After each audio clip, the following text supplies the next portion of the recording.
Greetings, true champions of the cause.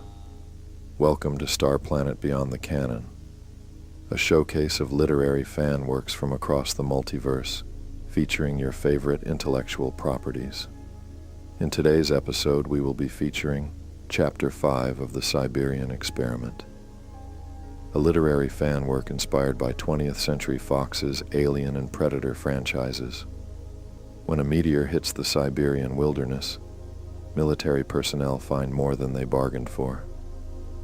The Siberian Experiment was published on the 26th of December, 2022. Somewhere in the heavens, they are waiting. Now, dear travelers, let's begin. Chapter 5. They mostly come at night. Mostly. Katya's night. After the meteor had vanished from the sky, Katya keyed her radio to base. The reply crackled through almost immediately. The explosion she and her team had witnessed was indeed the meteor breaking through the atmosphere. Almost simultaneously, a more alarming update followed.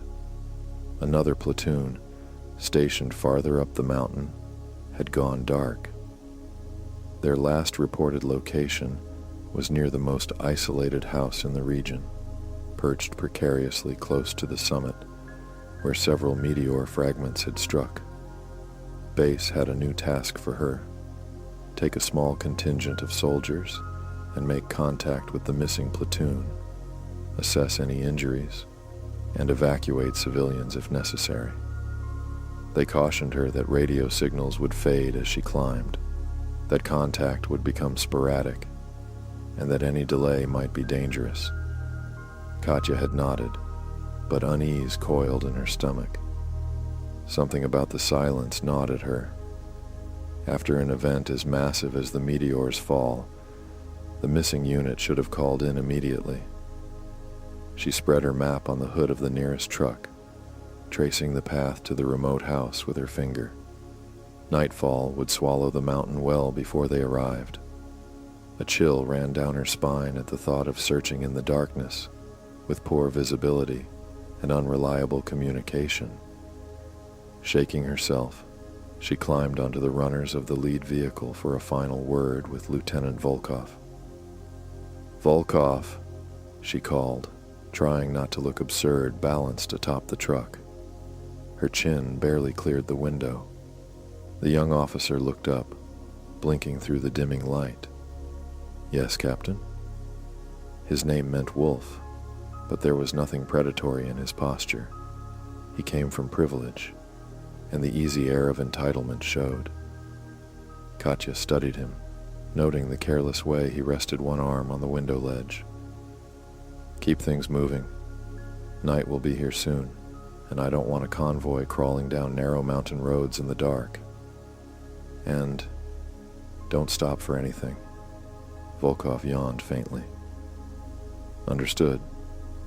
Honestly, I'm more than ready for supper anyway." Katya's teeth clenched. Could he not sense the shift in the air since the explosion? The tension that clung to the mountain like frost? "You're in command until I return to base, Volkov. Take care of our men and any civilians, do you understand?" "Yes, ma'am," he said, still casual, dismissive. "I'll handle it." "You have to step up," she pressed, the cold edge in her voice leaving no room for jokes. "Senior Lieutenant Petrov volunteered for this mission. That leaves responsibility on your shoulders in my absence." Volkov muttered something under his breath, barely audible. Shocking. "Excuse me?" "Nothing, ma'am." "Forget it." His eyes flicked away, but Katya caught the trace of something else. Contempt, maybe a challenge. "Get moving. Now. And I expect to see you privately when we return to base." She jumped down and rapped the side of the last truck, signaling departure. Engines roared to life, diesel fumes curling in the cold night air, and the convoy rumbled into the dark line of trees descending the mountain. Because of the chill and the lateness, Petrov had been the only volunteer for the evacuation, but she had allowed him to pick 3 others. Alexei, much to his dismay, had been chosen, though Katya had him leave his weapon behind. Too short a trip for mistakes, and she could not risk friendly fire in the dimming light. Even now, Alexei's anxiety was plain. He hunched over, hands balled into fists, pacing in tight circles like a cornered animal. Katya studied him, brow furrowed. Panic glinted in his eyes, raw and unfiltered. The meteor had struck. The immediate danger was gone, hadn't it? "Don't worry, Private," she said quietly, attempting reassurance. "Camping isn't that bad." Petrov let out a vicious smirk at Alexei's unease, drawing muted chuckles from Preobrazhensky, Zaitsev, and Yahontov, the men Petrov had picked for the climb. Alexei muttered under his breath as he continued circling, his small frame tense and restless. Every shadow in the trees, every gust of wind against the truck, seemed to unnerve him further. Katya's eyes swept the convoy, lingering on the forest beyond the road. The mountain was silent, yet silence felt heavy, as if it were holding its breath. Somewhere deep in the shadows, unseen eyes might be watching, waiting. She clenched her jaw and pulled her jacket tighter, feeling the chill creep through the fabric and through her thoughts. Alexei circled in restless loops, his breath coming in shallow, uneven pants, muttering under his breath like he was talking to something only he could see. Katya waited, silent and patient, her gaze fixed on him, hoping for a clue, a single word to illuminate the reason for the boy's panic. At this point, she would have believed anything. Zombies, spirits, whatever. She didn't care. "We're in danger," he finally croaked, collapsing onto a fallen tree with a thud that rattled the thin crust of ice and snow around him. "Don't you get it? Scared of a little cold?" Antonov, or Zaitsev as the others called him, sneered, his attempt at bravado falling flat. Katya held up her hand sharply, cutting him off before he could say another word. "No, I don't get it, Antonov," she said, her voice firm, carrying just enough edge to make Alexei look at her. "Something you want to share?" Every fiber of her being wanted to scream, "What is wrong with the meteor?" Alexei's hands gripped the bark of the log on either side of him, knuckles white. His face was pale beneath the helmet, and she could see the tight tension in his jaw. He was hiding something that frightened him far more than he feared her. I can't. Please, can I just follow them back to base? I'll even walk." He grasped her hand, squeezing it as if holding onto a lifeline, and looked up with pleading eyes that made her stomach twist. Katya shook off his grip without a word, her mind noting the absurdity of it. The boy was willing to risk walking back over jagged terrain at night, through snow and ice, just to avoid what awaited them higher on the mountain. His terror was palpable, raw, and honest, and she would use that to keep the team together, at least until they reached the source. "Move out," she commanded, the words tasting like fire in her mouth. With every step, she prayed she wasn't sending them to their deaths. The temperature plunged as they climbed, the wind cutting sharp as knives, biting through layers and stealing warmth from exposed skin. The faint light of dusk faded quickly behind the jagged silhouettes of pines, leaving the mountain path shrouded in shadow. Her team pressed close, rotating the point position so that one person took the brunt of the wind while the others sheltered in their wake. Each rotation brought complaints, curses, and muffled grumbles that were swallowed instantly by the howl of the storm. "Do you smell that, or am I losing it?" Petrov's voice cut through the wind, close enough for Katya to hear clearly. Their boots sank into powdery snow with each step.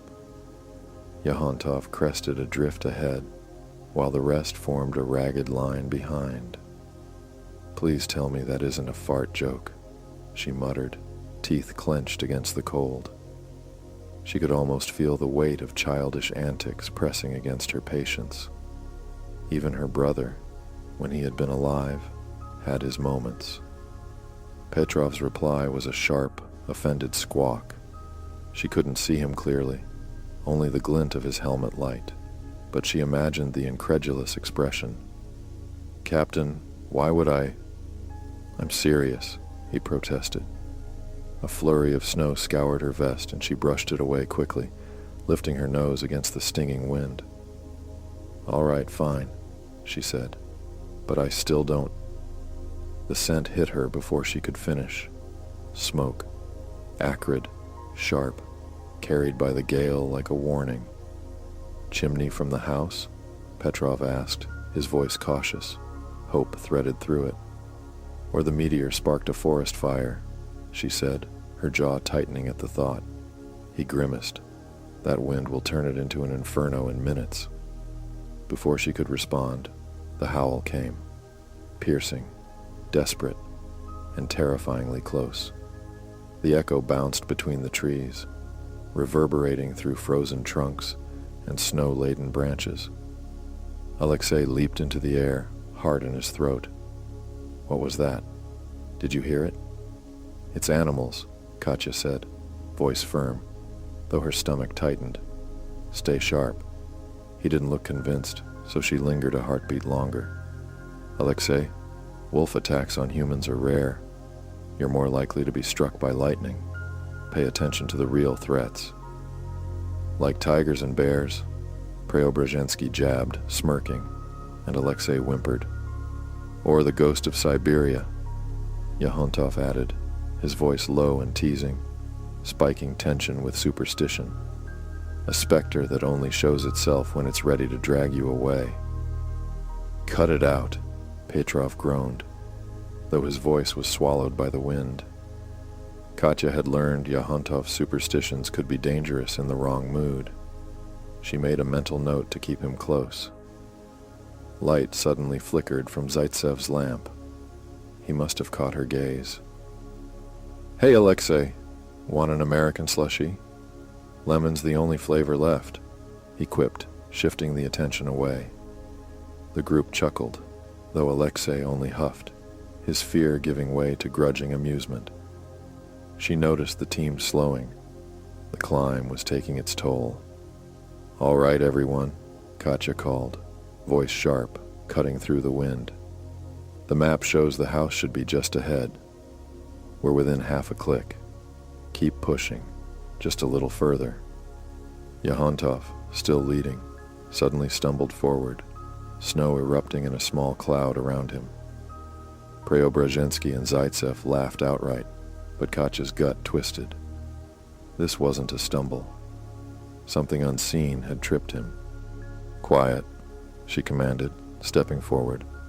"You okay, Yahontov?" He struggled up, half atop a dark, misshapen lump buried beneath the snow. "Yes." "Fine, Captain," he muttered. He jabbed a boot at it, expecting the resistance of a log or stone. But the object didn't behave like normal. It shifted, yielding briefly, then settling as though it had weight, but no solid form. "It's soft," Yahontov said, voice low. "Someone get a light." Katya signaled, and helmet lamps swiveled, beams converging on the anomaly. The shadows it cast danced against the surrounding trees, stretching in impossible directions. A pulse of unease ran through her chest. Whatever this was, it didn't belong here. "Oh God! Oh God!" Alexei shrieked, his voice breaking into desperate, high-pitched whines. Yahontov staggered back, muttering prayers under his breath, the words barely audible over the gusting wind. Zaitsev swore in a string of harsh, guttural syllables, and Preobrazhensky doubled over, retching into the snow. Katya didn't blame them. Even for seasoned soldiers hardened by countless tours and grim encounters, the scene before them was grotesque beyond reckoning. The remains sprawled in the snow were unnatural, twisted in ways the human body should never bend. like some cruel mockery of life. Petrov leaned close, voice low and strained. What did that? Katya's jaw tightened. She forced herself to look at the body once, enough to know the horror, then quickly turned her gaze away. The young man's torso had been obliterated from some unseen internal explosion, the kind that left meat and bone grotesquely rearranged. I don't know, but someone, or something, does, ma'am, Petrov prompted again, but her attention had shifted. She trained the beam of her helmet light beyond the corpse, across the snow-draped slope. See that incline? Look at the snow. Big depressions. Whoever or whatever fell or was pushed rolled down here. Tracks lead back up the slope. We can follow them. Back where? Katya gestured at the body. He's wearing civilian clothes. No shoes, no jacket. Doesn't match anyone stationed at the base. He couldn't have come far. Her stomach tightened. She couldn't shake Yahantov's earlier words about ghosts, the story of Dyatlov's past gnawing at the edge of her thoughts. The mutilations were disturbingly familiar. This has to be from the house, she said firmly. We have to reach it. Petrov hesitated. Okay, but if he was running from his house, it's defensible, she cut in sharply. We're in the open, exposed in darkness. Shelter is our only chance. Goosebumps ran down her spine. She could feel it, though she didn't know what. A presence, watching, waiting. Move out, she ordered, tightening her grip on the AK-105, bringing it to a ready position. Up that slope. West. Go. Which way's west? Alexei squeaked, fumbling with the glow-in-the-dark compass pinned to his vest. Petrov pushed forward, leading the line. They hadn't made more than a dozen meters when chaos struck. A pale, grotesque creature, long, segmented, snake-like, slithered from beneath the snow and coiled around Yahantov's ankle. "Get it off me! Get it off me! Get it off!" Yahantov screamed, thrashing his leg. Katya's eyes widened. Weapon use was impossible without risking him. Reflexively, she dove onto her stomach, grasping the writhing creature. It shrieked, a sound caught somewhere between hiss and scream. Its head, or what she assumed was its head, thrashed violently, teeth or fangs glinting in the dim light. She flinched, almost losing her grip, but forced herself to hold. The thing was stronger than it appeared. Slimy, slick, unyielding, it clamped Yahantov's leg like a living rope. Yahantov pounded it with fists, terrified but controlled. "Stop! Stop it!" Katya ordered sharply. "Hold still! I need you steady." The man froze, trembling but obeying, muscles taut like bowstrings. Katya seized the opportunity, gripping behind the creature's bulbous head, slowly unwinding it from Yahantov's leg. The screeches intensified, echoing across the slope. Once free, she flung it into the rocky snowbank. Yahantov's upper body sagged in relief. Petrov stomped on the creature with deliberate force, crunching it underfoot until he was certain it was dead. Then, with careful precision, he scooped it up by the muzzle, tucking it into his cargo pocket for later inspection. Silence settled over the group, heavy and suffocating, broken only by their ragged breaths. Katya was about to bark new orders when a scream split the night air. A human scream, raw and primal, stretching across the tree line. It was far, distant enough that its source was uncertain, but close enough to ignite the senses. Preobrazhensky spun toward the sound, eyes wide. What the hell? Then gunfire erupted. Uncontrolled, sporadic, the staccato rhythm of panic-filled shooting cutting through the wind. Not the disciplined bursts of trained soldiers, but wild, desperate volleys. Katya unclipped her radio, pressing the transmitter. Dagger 2-1, status report. Only silence answered. Okay, let's take a break. We'll see you after these messages. You are watching Starplanet Beyond the Canon.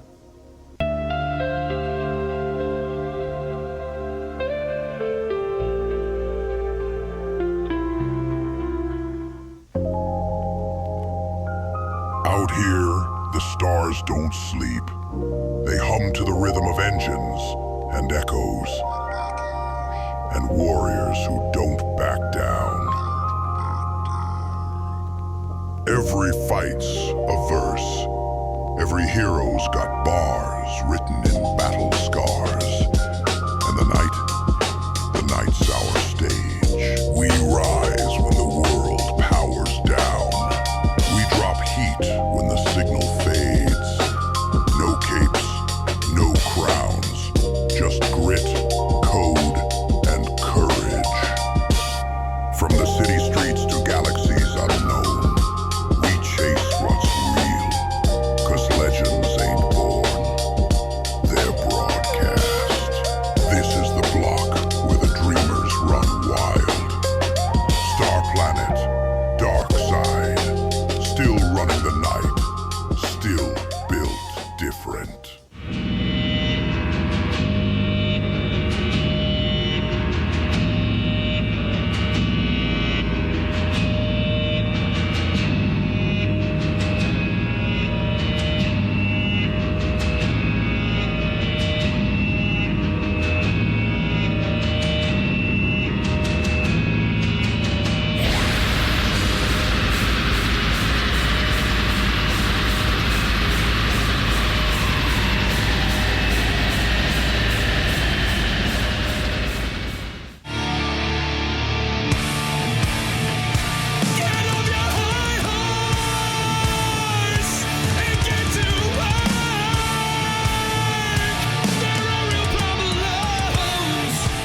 In a world beyond the stars, where ancient forests whisper secrets of forgotten power and shadowed mountains guard the edges of time, there lies Amzot, a realm of untamed wonder, bound by honor and blood, the Herculoids.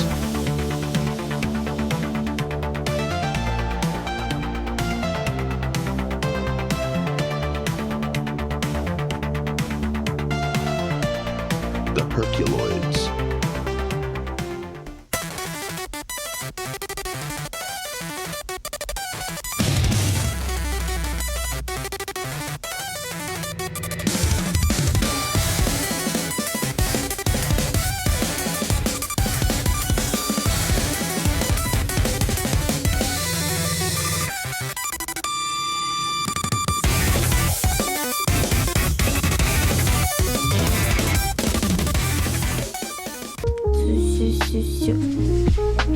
Та-дам!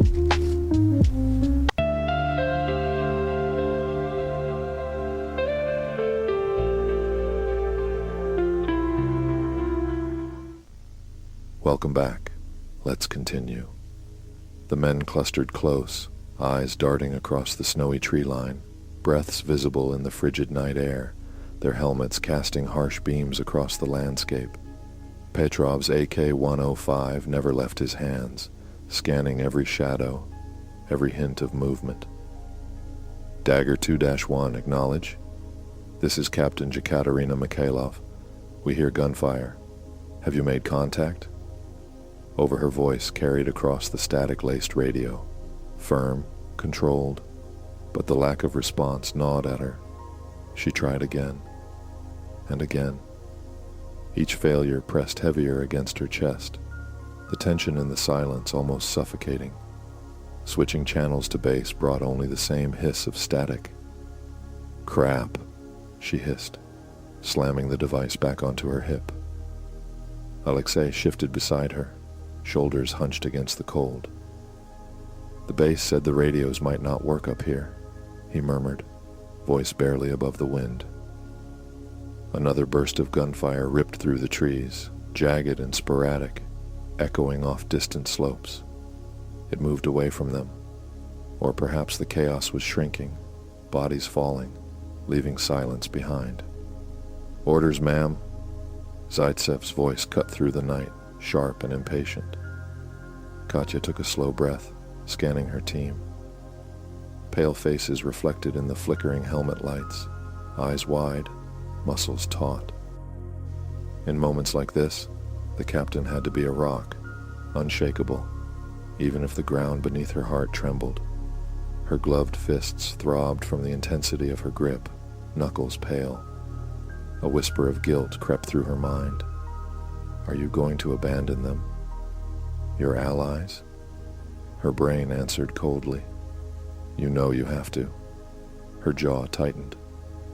Same as before, she rasped, voice carrying over the wind. The civilians take priority. If there are more back at the source, we help them first. Get to the house. And you. She jabbed a finger into Alexei's chest, hard enough to make him flinch. You're going to tell me everything, every detail. I want a full account of what we're facing before we even consider a rescue for Dagger 2-1. Alexei's eyes widened, darting between the men around him, their expressions twisting from confusion to accusation. Isolation pressed down on him like a physical weight. He nodded, voice barely audible, swallowed hard, and fell silent. The trek to the cabin was grimly uneventful, but each step seemed to press them deeper into the mountain's dark embrace. Once inside, Zaitsev shoved Alexei against the wall, holding him there. What do you know about all this that we don't, you little? Zaitsev, hold that thought, Katya cut in, closing and bolting the front door. The click of the lock sounded unnaturally loud in the small room. Clear the house first. The men fanned out methodically, rifles ready, eyes scanning corners and shadows. Alexei pressed against the wall, tense and silent, under Katya's unwavering gaze.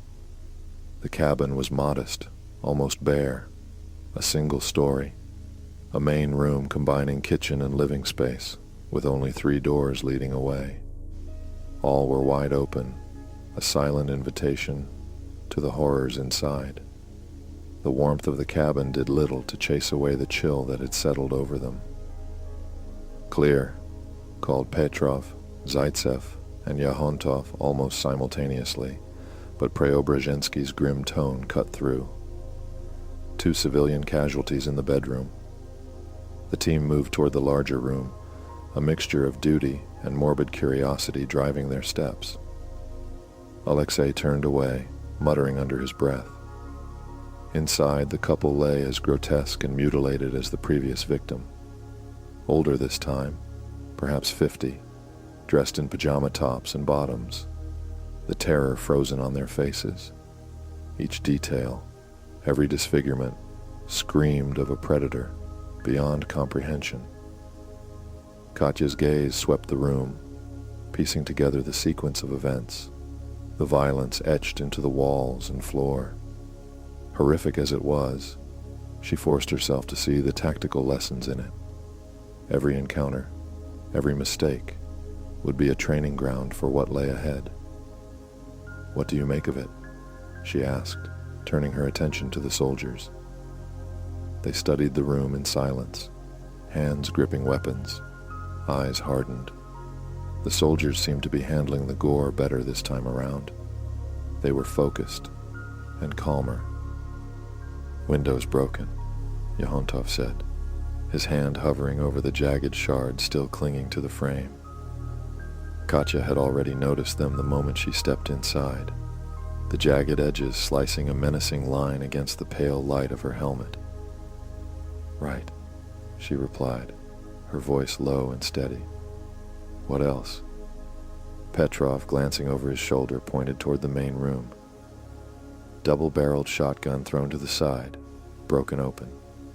1 shell fired, skidded under a chair. There's also an overturned box of shells on the counter.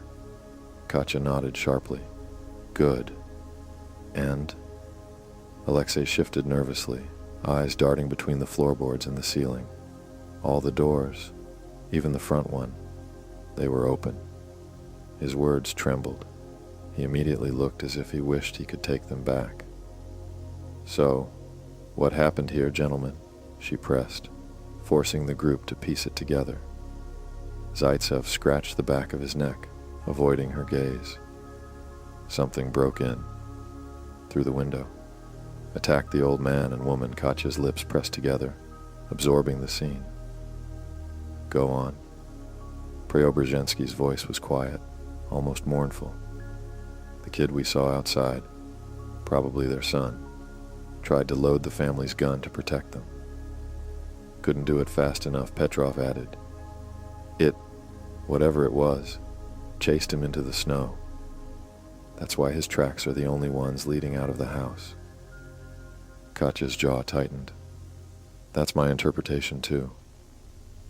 Unfortunately, we couldn't save the civilians, but at least we have a clear assessment. Zaitsev glared at Alexei. Now can I make the little rodent talk? Katya held up a hand. He'll answer soon enough. Right now, we barricade. If whatever attacked this place comes back, it won't find a way in. Autopilot set in. Katya's voice became crisp, commanding. Use anything at hand. Furniture, firewood, tools. Zaitsev, Yahontov, gather heavy objects. Reinforce the windows. Petrov, Preobrazhensky, the shed out back. Hammers, nails, anything to secure the doors. Stay together. One handles the supplies, one covers the other. Watch each other's backs, Alexei muttered. Like Night of the Living Dead. Katya shot him a sharp glance. You and I will handle lookout. Move. I don't want even a mouse slipping in. Everyone set to work. Katya kept her eyes on the darkness outside, helmet light sweeping over the tree line, catching shadows that could easily be threats. Meanwhile, Alexei was assigned to the kitchen, tinkering with the radio, attempting to reach base or the other unit. Finally, Katya returned her attention to the interior. She crossed to where Alexei was tinkering. Come on, she said, slapping his shoulder lightly. We need to move the bodies. Alexei froze. What? Bodies, she said, slow and deliberate. You don't want to be here with them all night. He looked pale, jaw tight. Maybe Mr. Petrov can help. I'll finish hammering the window. Katya's lips quirked dryly. Handyman now, are you? Up you go. Alexei pouted but obeyed, following her into the bedroom. He muttered under his breath, I could be a handyman if I wanted. Smarter than all of you. Katya ignored him, stepping over the woman's body, preparing to lift. That was when the details hit her. The fragile strength in the woman's hands, calloused and wrinkled. The care in her neatly braided hair. The imperfect homemade nightgown hem. They made the scene horrifyingly human, painfully real. She blinked, forcing herself to focus. Captain Mikhailov had a job to do. Grab the quilt off the bed. We'll roll them onto it and move them one at a time. Alexei tugged at the fabric reluctantly. Can I have gloves? You're wearing gloves. No, medical gloves. Katya stared. Help me push her. Together, awkward and strained, they lifted and rolled the woman onto the quilt. The fabric became a crude sled, dragging her across the floor and out the door. Katya's arms ached, but she forced herself to ignore it. Then, they repeated the process with the husband. Each movement carried a grim weight. The scent of blood sharp in the air, the snow outside waiting to receive them. Katya's mind kept the terror at bay by focusing on the task.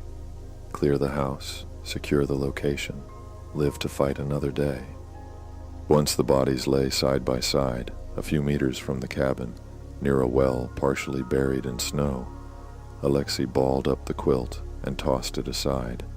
He crouched, repeatedly wiping his gloves in the icy powder, his movements frantic and jittery. Katya drew her handgun, the cold metal biting into her palm. Alexei, watch our perimeter. I need a moment. He held out a hand, yearning for the weapon, but she shook her head sharply. No, you just keep your eyes open. If anything comes, I'll handle it. He muttered something under his breath, but a flicker of self-preservation took over. He started scanning the darkness, Tension coiled in his every movement. Katya moved to a nearby pine, the rough bark scraping her gloved fingers as she stripped 2 small branches, their needles releasing the faint, sweet scent of resin. Returning to the bodies, she carefully framed the woman's head with the branches, forming a crude arch, then mirrored the effort for the man. Crouching, her voice softened, almost breaking. "I'm so sorry. I'm sorry we didn't get here faster, and I'm sorry about your son. But we will find out what did this. I promise." She spread the discarded quilt over them, the fabric settling over the 2 bodies like a fragile shield. When she straightened, her eyes drifted upward, catching the dome of stars above. The sight stole her breath, a rare, fleeting moment of beauty and calm in the middle of the night's horror. Alexei shivered. "Can we go in now? I'm freezing." Katya nodded. "Yes, we have questions to answer." Inside, after barricading the door against the whispering wind outside, Zaitsev shoved Alexei into a kitchen chair. Before Katya could speak, Preobrazhensky drew back his fist and delivered a sharp uppercut to Alexei's stomach. The boy doubled over, emitting a sound like air escaping a balloon. "Preobrazhensky, I appreciate the enthusiasm, but we need at least one answer first," Katya said dryly. Muttering, Preobrazhensky stepped back, his eyes still wary. Katya leaned forward, gripping Alexei's hair to lift his gaze. "Listen carefully. I am your only ally here, and even that is conditional. Speak now, or you will regret it. Do you understand?" Alexei coughed, panted, and finally nodded, his fear tangible. "Got it," he whispered, voice trembling. "You're not military," she said. "Not a question," he replied snidely before faltering under her glare. I'm not. I'm a scientist. For the Russian space program, Roscosmos." Katya's tone was calm, but her eyes pierced him. The other soldiers froze, glancing between captain and civilian. Alexei's jaw dropped, confusion etched into his face. "How did you know?" he demanded. "Your tablet." Others recognized the tech. He winced, rubbing his stomach. "The Roscosmos label. It's just a cover. What I do, I'm sort of a biologist." "What?" Katya's voice cut sharply. "A xenologist," he admitted. "We study aliens." Zaitsev scoffed, suppressing a laugh. The rest of the team remained silent. A log in the fireplace cracked, sending a flare of sparks into the air. "Is that what attacked me, Petrov?" "That thing?" Yahontov asked, leaning against the counter. Petrov stiffened, the memory resurfacing. He retrieved the mangled snake thing from his pocket. Its broken body oozed green acid. When the corrosive fluid touched his glove, he swore and flung it aside. Alexei's voice was flat. "Their blood is acidic. You're lucky you noticed in time." Katya seized Petrov's wrist, examining the glove. The acid had eaten through, but the skin beneath looked unharmed. "Run cold water over it. Several minutes. I'll help with cleanup in a moment." Petrov shot Alexei a death glare and moved to the sink, water sputtering from the well-fed tap, before settling into a thin, steady stream. Katya turned back to Alexei, fury coiling in her chest. He had nearly gotten them killed. She kicked the back of the chair, sending him tumbling to the floor. No, don't," he shrieked. "Quiet," she snapped, grabbing his collar. "Those worm things, did they kill the family?" Yes. I mean, technically, yes," he stammered, words tripping over each other. Preobrazhensky shook his head, a faint grimace tugging at his lips. "Odd. You'd think something that vicious would fight tooth and claw, but this one barely resisted. Didn't even need a weapon to put it down." Alexei fumbled for words, his voice strained and uncertain. "Not at this stage. Not yet. This one," Probably just reacted to us. Surprised. Usually they're more afraid of humans than we are of them. At this point, they run. Zaitsev's brow furrowed. Cycles? Kid, you better start talking straight. Alexei threw his hands up, the motion exaggerated, almost theatrical. I can't.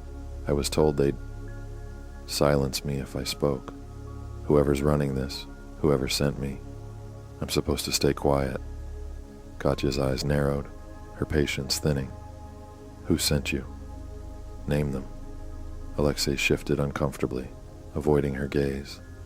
Officials, government, military. I don't really know. They all blend together. Barbarians, really. Katya planted a boot near his head, leaning forward, the tension in her body like steel wire. Alexei, you can leave now. Trek down this mountain alone and tell them you were a good boy who kept quiet. Or you stay and tell us everything. Right here, right now. Make your choice. Die later or die sooner. The young man froze, eyes darting to the door, then groaned and slumped. Fine. Later. I'll tell you. He sat up and began to explain. His words spilled out in fits and starts. For over a century, the Russian government had known about the creatures they called serpents. They propagated through hosts, gradually growing into enormous, almost unstoppable beings. The meteor had been expected to carry them, which is why evacuation units had been deployed. But the celestial body had arrived early, detonating before anyone could properly react, leaving Alexei as lost in the dark as they were. Katya leaned against the table, listening. And your mission? Alexei rubbed his hands together, twisting the cuffs of his jacket. Collect specimens, observe, document. His voice carried deliberate vagueness, though it gave away nothing new. She guessed the Major had assigned him to her for exactly this reason. And the observation? She pressed. The train, he muttered, fiddling with his bootlaces. You didn't think they needed it just to move your unit, did you? Yahontov smacked the back of his head. Quit joking, you little shit. And what about the other unit? The ones out there screaming? Katya's stomach tightened. She had been thinking the same, haunted by that distant, blood-curdling scream. They're gone, Alexei said flatly, calm to the point of detachment. Petrov's hand hovered, ready to strike, but Katya's sharp finger froze him in place. You, leave it under the water. And you, she shifted her aim to Alexei. Don't know that. Alexei held up a hand, pleading silently. Look at what happened here. The creatures, by now, they've grown. Even with all your weapons, a single one would need 20 men to bring down. Going out there now would be suicide. That's why no one answered the radio before. They were close enough to hear us. Unlike the base. Katya felt a chill settle over her. He spoke with certainty. And for the first time, she glimpsed the terrifying logic behind it. He gestured toward the radio. Try again. I've spent an hour tinkering with it. Nothing. If someone answers, I'll go with you. But I won't risk my life for those already dead. Yahontov handed the device to Katya. She pressed the talk button, her voice tight. Dagger 2-1. Acknowledge. Static. Nothing. Her stomach churned despite having expected the outcome. She repeated it twice more, each call swallowed by emptiness. She clenched her fists, forcing her voice steady for the men around her. She would not let them see fear. Not yet. I'll go out and check, she started, but the room erupted in protest. It took several tense breaths to restore order. This isn't a democracy, she said finally, her voice sharp. I won't risk you all tonight, but I have to confirm the status of other units. Zaitsev's protest rose again, voice cracking. Captain, we can't do this. No food, barely any ammo, no night optics. Everything went back with the convoy because we weren't supposed to need it. They weren't supposed to be hostile. She raised a hand. Enough. We'll wait out the night. First light, we head down the mountain and contact base. Reinforcements will come. Understood? They nodded. Alexei alone remained silent, muttering, "When you tell them about the aliens, don't say I said anything." Katya handed surveillance to Yahontov, then drew Petrov aside into the son's bedroom. "Sit," she ordered. He perched on the bed edge, shoulders stiff. She unwrapped the gauze, examining the hand. "Looks bad?" Petrov flexed his fingers experimentally. "Not too bad." The glove took most of it. Katya wound the bandage loosely. "Still, medics need to check it at base." "Should it be tighter?" he asked. "No, tighter will make it worse." Curiosity flickered in his eyes. "Where did you learn this?" Katya glanced at him, her tone quiet but edged with fatigue. "Where I've learned to survive. Sometimes survival comes first, science second. Right now, we patch, we bandage, and we move on. That's all we have." Petrov nodded, the firelight catching in his pale eyes, and for a moment, the weight of what they faced pressed down on them both like a storm just beyond the horizon. "On one of my tours, before we served together," Katya began quietly, her voice steady but carrying an old heaviness, "a girl tried leaving her fiancé for another man. His answer was to throw acid at her. Lucky for her, his temper outweighed his aim. She was struck on the arm, not the face. The burns weren't terrible, but she was shaken to her core. I escorted her back to base. She asked me to stay while the medics treated her, so I did." Petrov's mouth curved into a half smile. His eyes softened. His uninjured hand rose and settled lightly on her shoulder. "You've got more heart than most officers I've ever known, Captain." "You may not think so, but you do." Katya barely noticed his touch at first.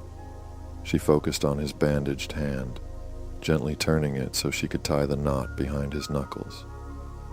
"That sort of heart didn't save this family, Maxim," she replied flatly, "and it won't help us tomorrow." The smile faded from Petrov's face. He gave her shoulder a small squeeze, his voice lowered, steady but firm. "It isn't your fault. Don't carry that weight. They could have been my parents. I'm angry too, but the blame isn't ours." Her eyes searched his expression, wondering if his mind had wandered to home. She knew both his parents had been left crippled by a farming accident, and that their survival depended almost entirely on him. Base gossip painted him as a man chained to responsibility, passing up social life and relationships to take care of them. Perhaps this was why his words carried that unspoken edge of dread, that if he died here, his parents would be left helpless. She wouldn't let that happen. Not to him, not to anyone under her command.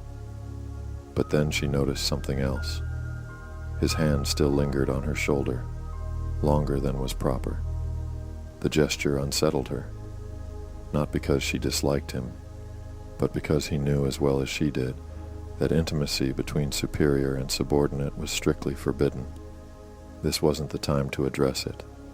Maybe later, if there was a later. She shifted, rolling her shoulder subtly until his hand slipped away. "It's still my fault for not getting to the other unit," she said, almost more to herself than to him. Petrov shook his head firmly.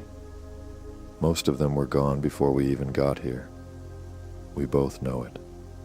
Her arms folded across her chest. "Stop trying to take the weight off me." "I'm not," he shot back, his jaw tightening. "We heard one scream and one gunshot. Those things were tearing through the mountains long before we showed up. The only people responsible are the ones who threw us into this mess blind. No intel, no preparation, no equipment to deal with creatures like that. and no chance for the civilians either. She didn't argue, not this time. His anger mirrored hers too closely. Her mind wandered briefly to her brother. Carrick would never have ended up here, not in this situation. He was smarter, more careful. Thinking of him now just felt like rubbing salt into her own mistakes. Petrov's voice pulled her back. So, how'd you figure out about the kid and Roscosmos? Leaning forward, Katya rubbed her hands over her face. Her exhaustion was beginning to claw at her. She wanted nothing more than to sink down onto the bed and let her mind go blank. The tablet. Their logo was staring right at me. I should have pressed him about the meteor immediately, but I thought he'd come clean once things turned dangerous. I expected radiation, fallout, maybe contamination. Not this. Petrov scratched at the back of his neck. None of us expected this, Captain. They fell into silence, each lost in their own shadows of thought. For a few moments, Katya allowed herself the luxury of stillness, sitting next to her lieutenant, listening to the muted crackle of the fire through the walls. Then her own voice cut the quiet. Maybe barricading the house was a mistake. You smelled the forest fire earlier. I did, Petrov admitted, but I haven't seen a trace of it since. Nothing on the wind either. They kept an axe by the fireplace, he added. If flames push close, we can break our way out fast. That comforted her, enough to steel herself again. The pause was over. Duty pressed on her shoulders once more. Come on, Petrov. Time to get back. Her posture straightened as she re-entered the kitchen. When her men noticed her, they turned with expectant eyes. We're staying put until daylight, she declared, her voice carrying no hesitation. We'll rest in shifts. 2 sleep, 1 watch per approach. No gaps. Alexei, leaning against the wall, piped up instantly. I'm not sleeping on a bed soaked in blood. I call the other one.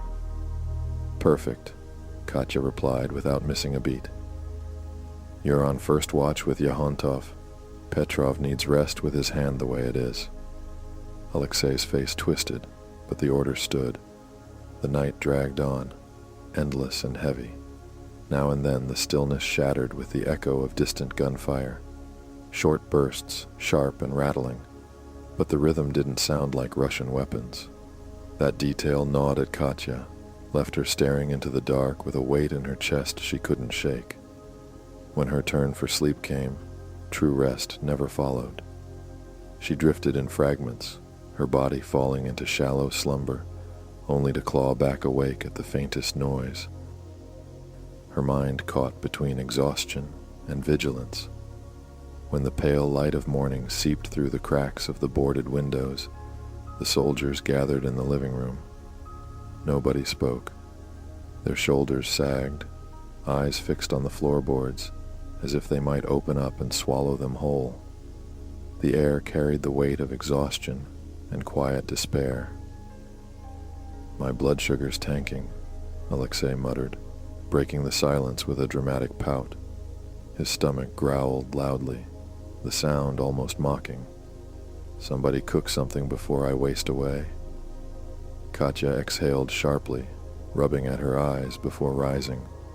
She stepped through the back door, blinking into the sudden glare of daylight, her boots crunching against the frozen earth. The cold air stung her face, a jolt that almost felt cleansing. Yahontov followed close, rifle in hand, shadowing her steps in silence. Behind the house, a row of livestock pens slumped in ruin.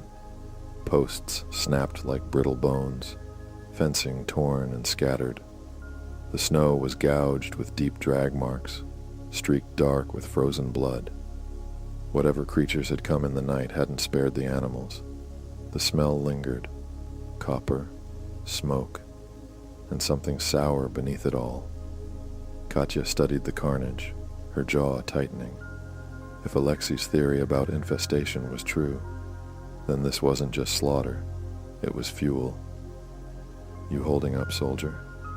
she asked quietly, glancing at Yahantov.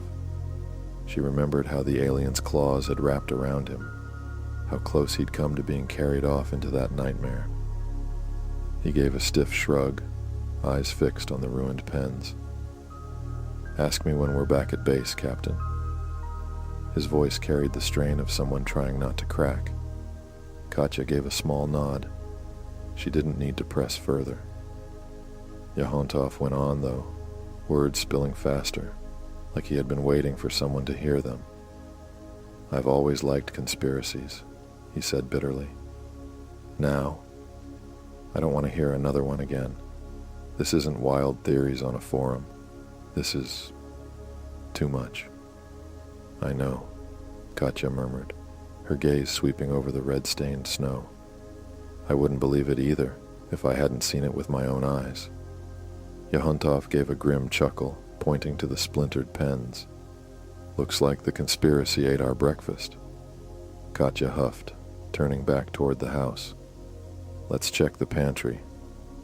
Livestock's not an option anymore." Inside, the kitchen smelled faintly of ash and iron. She yanked open a cupboard and found rows of dusty cans. Her gloved hand closed on one. "Soup," she declared flatly. Alexei's face twisted as if she'd handed him poison. "Soup? Are you serious?"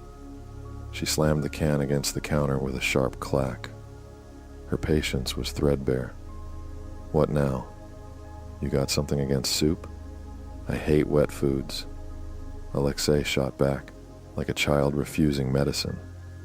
"And soup is the wettest food of all." "Eat or starve," Katya snapped, voice rising.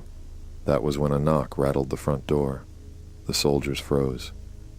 "Do they knock?" Yahantov whispered, wide-eyed. All eyes turned to Alexei, who shrugged helplessly. Katya's pulse kicked. With a quick motion, she pulled her Glock from its holster and edged toward the door. Her men shifted with her, weapons raised, bracing for the inevitable. She pulled it open. Standing on the porch, backlit by the bright snow, was a man who should not have been there. His uniform was torn, splattered with mud, but the patch on his shoulder was unmistakable. A U.S. Marine. MARSOC, maybe MEU. His expression flickered between shock and disbelief. His mouth opened, but for a moment nothing came out. Then, "Do svidaniya?" His accent was terrible. Katya arched an eyebrow. "That means goodbye. And yes, I speak more than one language," she shot back in English. The American blinked, lips twitching as if weighing a joke he wasn't sure would land. English, one of them. Behind her, weapons clicked into readiness. The spell broke, and her men remembered where they were. An American soldier had just knocked on their door, in the middle of an alien massacre. Rifles leveled at his chest, but the Marine didn't flinch. His stance was loose, casual, like a man who knew the rifles wouldn't fire. "Blue, blue," he said calmly, raising his hands just enough. The smugness in his tone grated on Katya. That easy confidence, as if the chaos tearing their country apart was just another day's work for him. Petrov's English stumbled out, hard and raw. "Who are you? What are you doing here?" The Marine straightened, shoulders squaring. His voice was steady, too steady for a man stranded so far from home. "Ma'am, sir, I'm with the United States Marines," he declared, "and I'm here to help." And with that, this chapter has come to an end. I thank you for spending this time with us.